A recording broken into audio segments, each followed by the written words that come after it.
tous, je suis ravie de vous retrouver aujourd'hui dans cette nouvelle vidéo. Alors à l'origine j'avais prévu de vous faire une vidéo sur une thématique bien particulière, mais je n'ai pas réussi du tout à tourner cette semaine la dite vidéo parce que j'ai des soucis de santé en ce moment et donc je suis très fatiguée. Donc voilà, ce n'est que partie remise, je le garde en tête et je le réserverai pour une prochaine fois.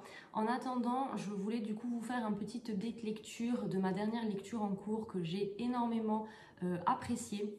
Il s'agit de Geronimo et moi de Lilian Batelot aux éditions 10-18, donc c'est dans leur édition polar, hein, donc on le voit à la tranche du livre. Ça a été une très belle découverte. Donc on est sur un roman historique. Lilian Batelot, c'est un auteur que je ne connaissais pas du tout, que j'ai découvert avec cet ouvrage et je suis absolument ravie de cela. C'est un professeur de philosophie qui a une plume exquise. Vraiment, j'ai été conquise par son écriture. Donc rien que pour ça déjà, c'est voilà, très belle découverte. Donc dans ce récit, on va suivre la vie de Francine V, qui est une communarde qui va fuir Paris lors de la semaine sanglante de 1871 pour les Amériques. Donc en fait, au début du récit, Francine V travaille dans une petite auberge et elle va être victime d'agressions sexuelle. Et puis au fil du récit, elle va se rendre compte qu'il s'agit en fait d'un réseau de prostitution forcée dont les femmes domestiques sont victimes et qui implique des hommes très influents de la société. Donc au fil du récit, elle va épouser la cause des communards et elle va se lier d'amitié avec certains d'entre eux. Elle va rejoindre le journal Le Cri du Peuple. Donc elle va monter sur les barricades, se battre contre les troupes versaillaises aux côtés de ses amis et dans le même temps elle va mener l'enquête donc pour essayer de démanteler ce réseau de prostitution et donc elle va vouloir se servir du journal dans lequel elle travaille pour dénoncer en fait et faire tomber les hommes qui sont impliqués. Évidemment, cela va mettre sa vie en danger et donc lors de la semaine sanglante, elle va être obligée de fuir Paris. Elle va embarquer dans un bateau pour les Amériques et là va débuter la seconde partie du récit puisque arrivée aux Amériques, elle va découvrir le sort réservé aux Indiens et décide de s'allier à leur cause.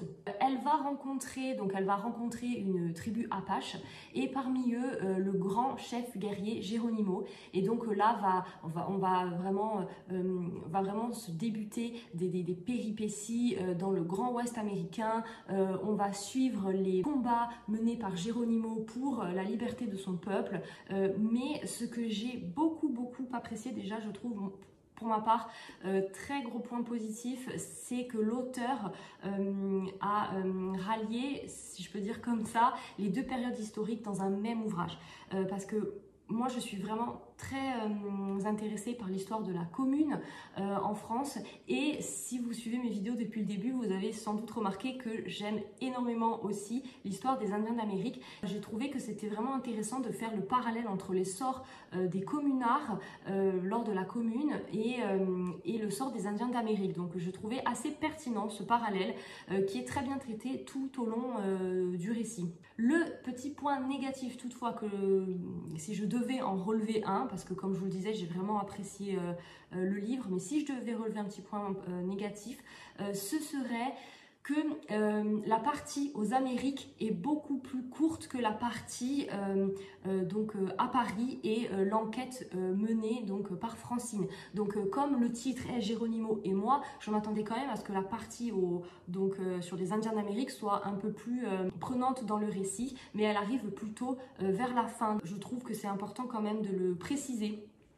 pour ne pas avoir des attentes différentes. Si vous aimez les romans historiques, si vous aimez la période de la commune et l'histoire des Indiens d'Amérique, franchement, vous ne serez pas déçus par ce livre. Je vous le conseille mais vraiment à 100%. Comme je vous le disais, moi, l'auteur ça a été vraiment une très belle découverte. Je suis allée ensuite regarder les autres ouvrages de Lilian Batelot. Il y en a un, je ne me rappelle plus le titre, je crois que c'est sur les Inuits, que j'ai ajouté à ma liste, parce que ça m'intéressait également. C'est un auteur qui écrit beaucoup de polars apparemment. Dans ce récit, c'est ce qui prime avant tout, c'est l'enquête que va mener Francine donc pour démanteler ce réseau donc de prostitution et essayer de faire justice. Je trouve que le personnage de Francine a été très bien construit parce qu'au départ on découvre une jeune femme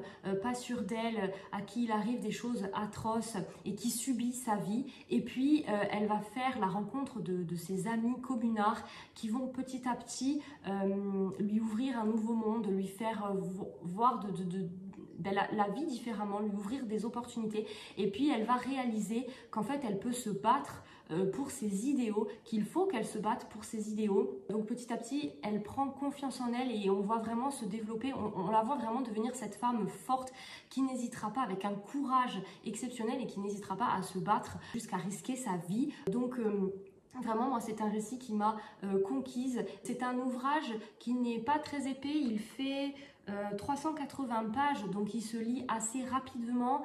En plus, c'est sous forme de journal intime, donc ça se lit d'autant plus rapidement. La couverture est splendide, je ne sais pas ce que vous en pensez, mais moi vraiment j'adore.